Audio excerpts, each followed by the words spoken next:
welcome back to another episode with Espresso with Matt.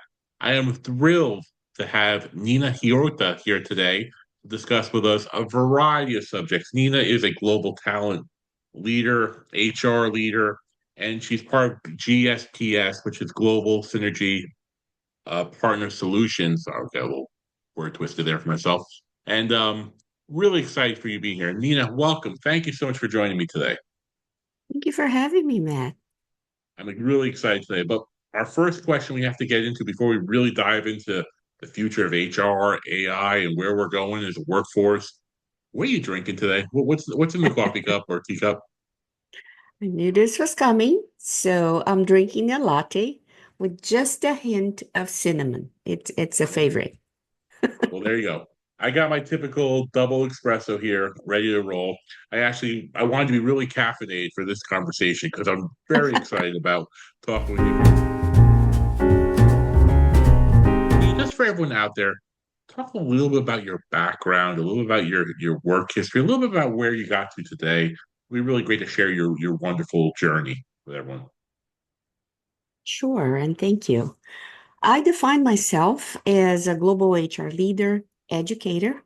In fact, due to my global experience, I've been teaching intercultural business communication at New York University for the past 12 years, and an AI enthusiast.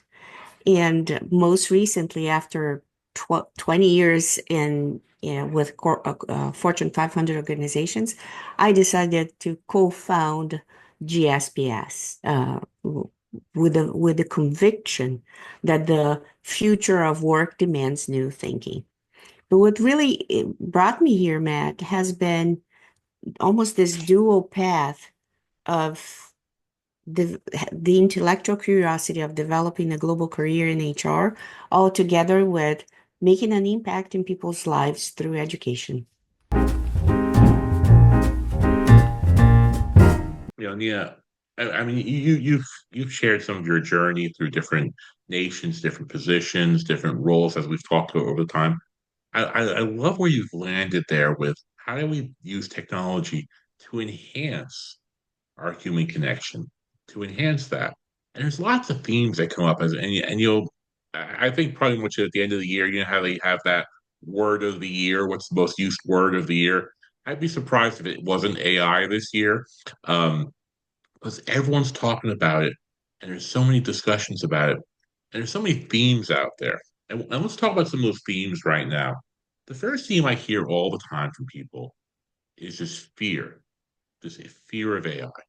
And one of them is I'm going to be replaced. They're going to take our jobs. I'm going to have no value anymore. The robots will be doing my work type thing. Some of the things that I've seen in your content, some of your messages, you can be replaced or you can be redefined. And how you redefine yourself. Talk a little bit about that, how you've gone through this journey of redefining yourself with AI, how you become enthusiastic with the tool, and how it's really helped you kind of merge into what you're really passionate about. Mhm. And this has been a constant reflection lately as we continue to pivot. But I realized that I've always lived between worlds. I was born in Brazil with Japanese roots, so much so that my first language was Japanese. Then I'm married to an European. And as I was mentioning, education has been something that has been very present in my life. But that variety of contexts or perspectives, if you will, which I have been applying in my strategy and leadership development, has also become how I look at AI integration. And I tend to look at AI or how the change as a normal, as something that you appreciate and you look at it more systemically to understand, okay, uh, AI is is a great example. The genie is out of the bottle. How do you do you deal with it? Because there's no way you can hide from it. And eventually it's going to impact you. So why not deal with it eyes wide open and then as proactively as possible? So when people mention fear or anxiety about AI, I prefer to look at it positively and constructively, thinking about, okay, how is AI transforming my role? What can I learn, unlearn, and or relearn in order to stay competitive in this process? Such a great perspective. And I'm a big person to read a lot of history. I like political history. I like transformative change. And one of the things I've been thinking a lot about is throughout history, there's always been these changes, right, that's happened. And they usually happen Absolutely. from a government kind of private sector. And there's these two forces. One, we have to go back to when it was good, right? We have to go backwards. When we had this, we had that, whatever that is. And the other Mhm. force is, let's move forward. This is a great, let's embrace this. And, I think there's always that push and pull, that yin and yang, that kind of pendulum swings. And yeah, you see it right now with people, I see on some of the LinkedIn posts like, oh, you have to be authentic in your LinkedIn post, or, you don't want to have people who do these chat bots. And I think let's talk about social media for a second. I use LinkedIn and I use AI, ChatGPT for ASI every day. I strive to be authentic in my communication. Most of what I put out, quite frankly, is my thoughts, is my draft, is my kind of content. But I use AI to help research it, help refine it. Then I find if I find something that works, I use AI to kind of multiply that in different ways. I create documents from it, I create graphics from it. So it's enhancing my, get my message out more. I'm embracing it. But you see that pushback, like saying like if somehow you're not legit, you're not really a person if you're talking about AI and I'm interested about that push and pull, and it's been out there for history, and I think history tells us is progress usually wins out in the long run. You know, they usually we move forward. 100%. Yeah, Yeah. Today, Matt, AI is already outsmarting most humans. It's already getting better scores in the SAT and the bar exam. So pretending that AI is not there and yeah, I think it's either naivete or anxiety that's unnecessary. yeah. And it's interesting. My experience has always been in healthcare. Before I left the healthcare organization 25 years, and I was at a healthcare wellness seminar last night. And one of the questions at the very end was basically how are you using technology to improve Mm, wellness for the team members? And there was a perfect example. Like if you talk to any doctor right now, they do not love documentation. They don't like the idea that they have to do 50 clicks in some of the EMRs, right? Just that death by click, those type of buttons. And it doesn't like a big deal clicking a button, but redundancy, do that often. And so we're talking about the idea of like how do we incorporate AI to eliminate that, to reduce risk, to make sure the doctors spend more time with the patients. You know, what a great concept. The doctors can And spend more time with a patient. a Human hundred resources. percent. Yeah, Yeah. And for us in HR, we've always been arguing that HR should have a seat at the table, bring their perspective, be a stronger business partner. So there you go. Here's the opportunity to yeah. automate certain tasks, be more effective in your work, to potentially be a stronger contributor to the business. Not just that, maybe expand to the community or to clients and be more present in the business, coming to the table as a corporate athlete of sorts or a business person who comes in, talk in equal terms, only bringing the workforce perspective. That's how I see it. Absolutely. And so you've always had that kind of different perspective throughout your career.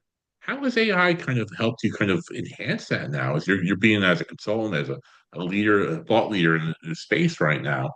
You know, what do you see HR kind of developing into? How do you see that role kind of morphing over the next few years? Or really it's pretty much happening right now. Mhm. But what do you see based on your experience of what you're looking at right now, how the HR can continue to evolve? It's great thoughts. I think the greatest opportunity for HR is to become the architect of enterprise intelligence. And if you think about the three major elements of ensuring that AI is properly adopted, I mean, not that I read it anywhere. It's something that I've been saying to my to the participants in my programs is first, there's the element of governance. It's impossible not to think about governance in terms of AI because all of these models have, or most of them at least, will train their models using the information that's exchanged through chats. So governance is very important, but I'm not talking about being the police. I'm talking about establishing the guardrails to help employees understand what they can do, what they shouldn't do, or any other elements that needs to be contemplated, especially when it comes to sharing uh, proprietary, sensitive, or confidential information, right? So that's one. The second, in my opinion, is education. Every employee in an organization will be looking to HR for the policies and what's available, what's not, who has access and why, right? So that needs to be there. Education will also be enable the elimination of the fear of why of how to use AI and why it would benefit them in their roles. And the third, really, Matt, is introducing AI as into the context into their workflows, enabling things like uh, uh, team design of prompts so people collaborate on what works and how they can automate their processes, auditing what AI serves up. So there's just so much. I really think that we have a tremendous opportunity in HR to help architect all of that and streamline AI because the other day somebody said, I think AI is a new species. Look at it as a new, exactly. Look at it Yeah. as a new species coming into your organization. Stop calling it an intern because it's smart enough to get a bar to pass a bar exam. So think about graduate help that will be your partner and collaborator. Well, yeah, I mean, breaking those down as governance training and kind of workforce content. I mean, let's talk about the governance and the training aspect of it. I mean, if we think about maybe 15, 20 years ago, how many organizations had a social media policy? You know, I mean, Great point. let's think about that. Very few. And so as you start creating the social media policy, right, and most organizations now have a social media policy, what did you kind of do? And one of the parallels I used to think about when I used to try to talk to team members about social media policy is if you can't do it outside of social media, it's probably not okay in social media either. So, for example, Okay. if you bought a billboard today, put it in front of the office, and said, "My boss is such and such," and you had that right in front of your office, would that be allowed? And would you not be consequences? Why do you think you can do it online? And I think when we talk about governance for AI, I mean, obviously, I think governments are really have not put out a lot of guidelines and regulations out just yet on AI. I think you're going to have that reactive kind of, and you're starting to see it out there, right? You're starting to see some governance. So I think absolutely being aware of what regulations come out, when they do come out, what laws come out. I think you're going to have this kind of piecemeal approach to AI governance. So HR has to be involved in that. The training of that. And let's talk about that for a second. That's really one of your expertise, right? Is how you manage the training. What role do you take right now in doing the training? By the way, little plug, we'll talk about later. Your webinars, amazing. Everyone should sign up for them today. Thank you. Don't walk to them. But Nina, talk a little about some of your training approach, how you upskilling people to use AI. What do you look at? What are you trying to get done there? I'm big about context. Um, and essentially it is I never do fluff. Never do theory. I always approach it from a perspective of how are you going to use it? How can AI enhance your capabilities? And for instance, when I'm designing job search options or prompting and tools for job seekers and folks who are looking to enhance their careers, I am very specific, curating the prompts and the content that needs to be there. If I'm designing a workshop for HR, I create specific use cases from talent acquisition, talent management, total rewards. I've even developed a prompt where if you're presenting to the board or to the C-suite, you use AI in a way that it becomes almost your coach to anticipate questions that you're going to receive, how to best address pushback, to assess whether your presentation and your content overall would resonate with that particular audience. So again, context being the greatest lever to ensure that the workforce, not just participants in my group, adopt AI with enthusiasm, you know?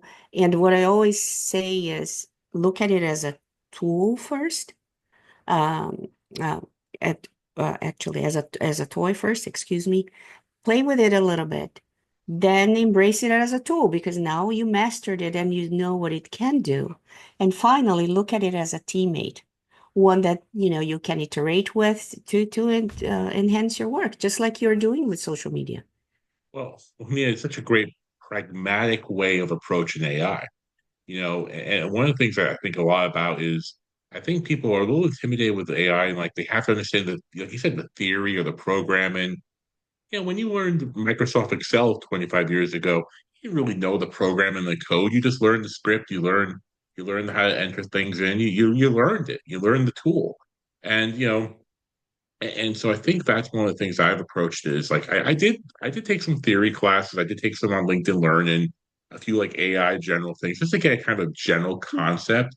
But after like two of them, I was like, okay, I have enough of the history of AI. I don't really need that. What I need to do is how do I make a prompt? How do I use it?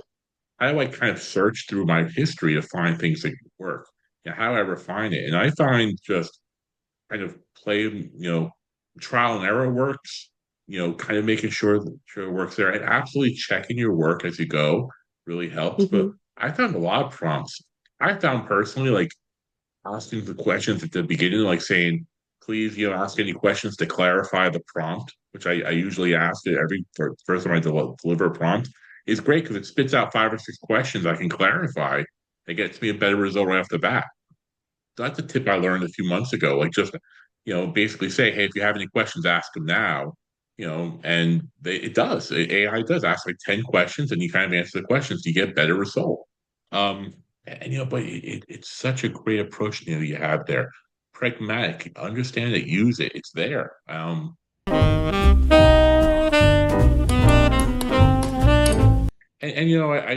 wonder back to that governance issue from HR, Hmm. an organization issue, some of those potential fears of lack of confidentiality, which are legit. Do you think organizations are hesitant to really embrace it because of those perceived fears? Or where is the disconnect, do you think, in some organizations really embracing AI right now?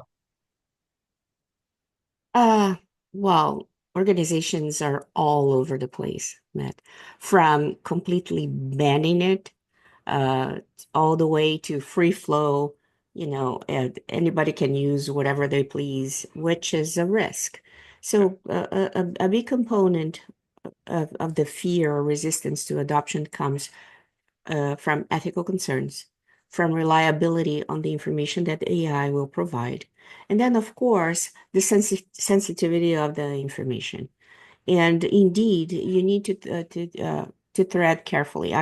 When I mentioned that that HR has a big opportunity, I didn't mean HR alone. I think that it's such a great responsibility and decision that it has to involve HR, IT, legal, and the business. It's a joint decision, but one that you cannot prevent anymore, even if you're not if you're not saying that you're allowing your employees to use AI, because just any employee could be looking at data, decide to analyze it, grab their mobile devices, take a screenshot, and there you have it. If they are not using the privacy settings correctly, Well, next thing you know, that information could be training the model, and it's risky. Not taking action is worse. So such a great point. And that everything here in change, you gotta make decisions. You gotta move forward. You can't ignore it. In one of my previous organizations, about 15 years ago, we I worked at a behavioral health hospital, and there was this debate about doing social media and engaging patients in social media conversations because the people who are have some behavioral health concerns are there. How do we get engaged in that? And I remember saying at a table like the conversation's already happening, guys. We're just not participating in it. We're just not at the table. The Exactly. team members are talking, the patients are already talking, our providers are other talking, other stakeholders are already talking. We're just not talking. Just because we haven't joined the conversation doesn't mean the conversation is not happening. And I think if anyone takes anything from this conversation is that the horse has left the barn, right? Don't need to close the barn door. It's like, how do you figure it out? How do you start working on that? How do you embrace it? And I just like open dialogue, communication, and again, that human connection, being cross-functional, being able to be collaborative, being able to bring stakeholders together as a table, I find is really that evolution of that HR leadership now. You Mhm. got to be the people person. You got to be able to bring people together to solve problems together in a pragmatic and solution focused way.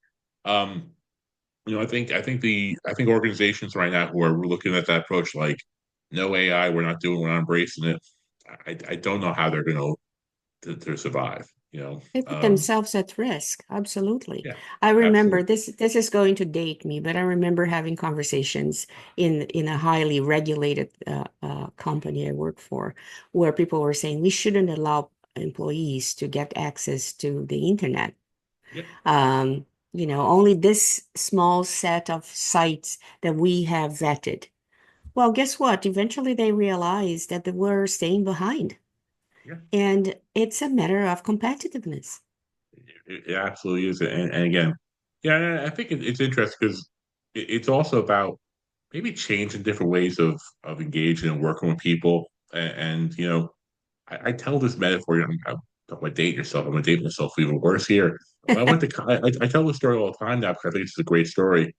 Freshman year in college was 1994, and I had a professor or two who said that using spell check was a violation of the honor code for Colgate University.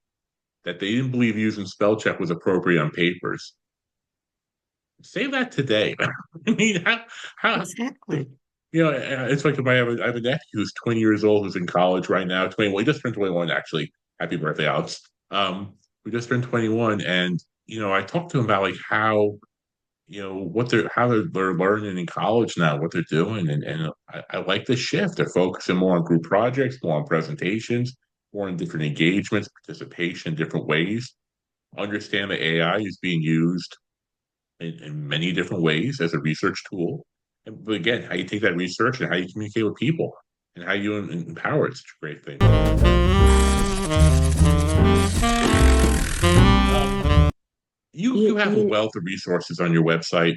You have a wealth of resources in GSPS. Talk a little about what you do there and what people can gain from joining you on some of these webinars.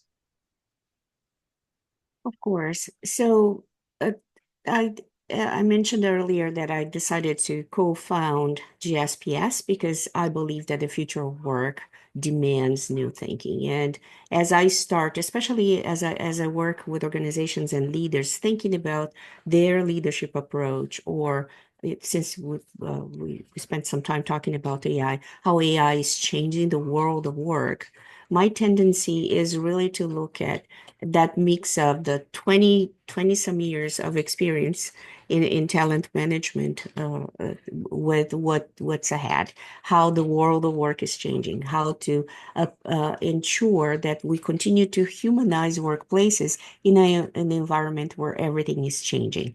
So change management becomes a big component of it, and something that I usually remind uh, my participants is that AI still cannot generate meaning, earn trust, read a room.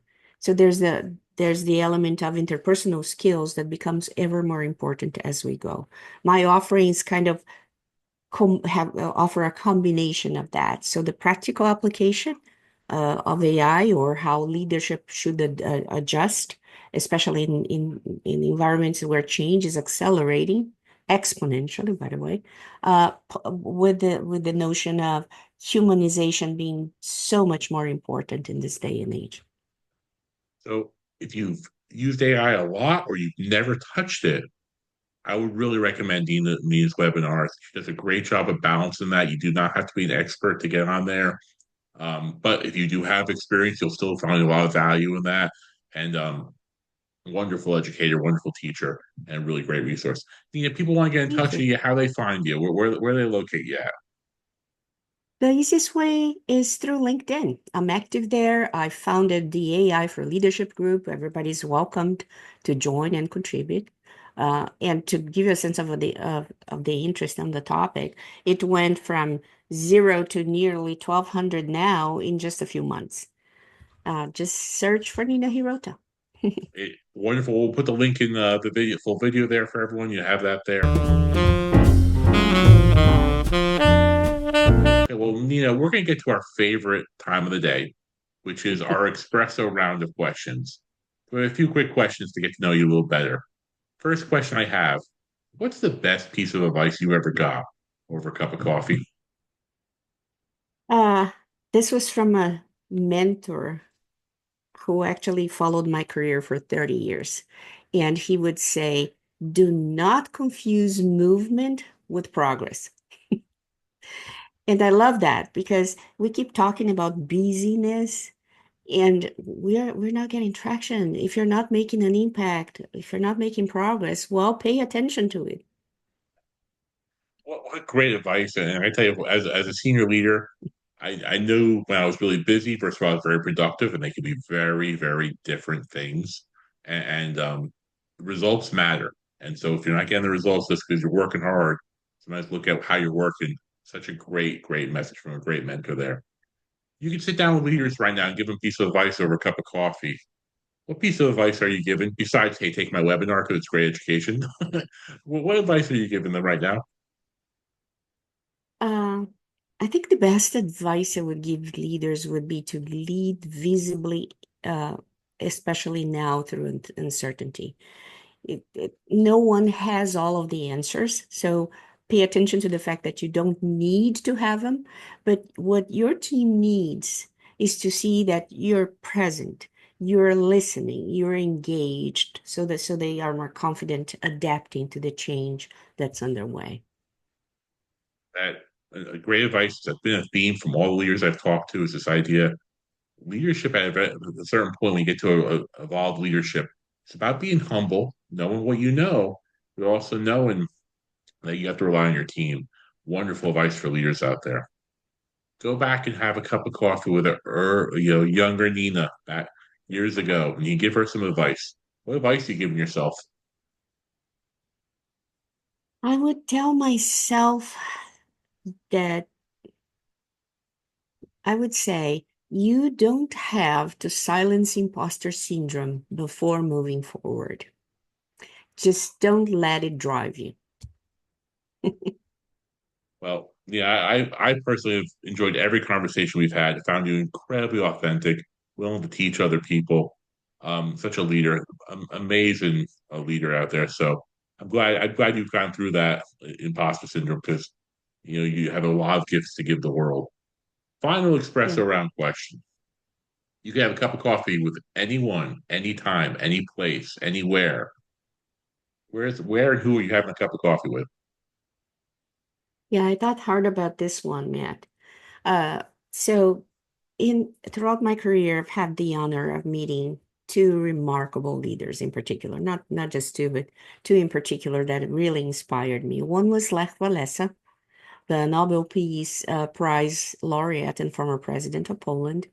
The other was Jamil Mahood, Nobel Peace Prize nominee and former president of Ecuador. And they both dealt with uh, incredible conflict and pushback managing communism in Poland or signing a treaty with Peru after decades of conflict.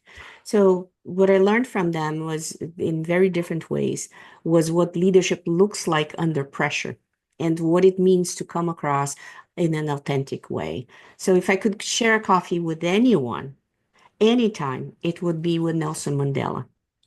I would really love to ask him how he kept his heart in the right place after so many years of injustice, prison, and then to lead a country with Yeah. forgiveness and without the anger in his management. I think that's wisdom that anyone could take. It is a fascinating story because you get through the injustice and he gets released, and then he has that second chapter as a leader, which is rare, and I think it's a really amazing story. Yeah. All three of those individuals seem like an amazing people to have a cup of coffee. That'd be a great, coffee, conversation, all of them in the room together. Nina, Yeah. I want to thank you so much for joining. Throughout this whole Thank you. process, we've talked. Um, I really value you as part of my network and someone who's an expert and someone who's really been able to learn and help grow others individuals. Thank you so much for your generosity, your time, joining us today. Really appreciate you being here today, Nina. Yeah, thank you for having me. A pleasure. All right, everyone. Can we have the next cup? Thank you so much. Have a great day, everyone.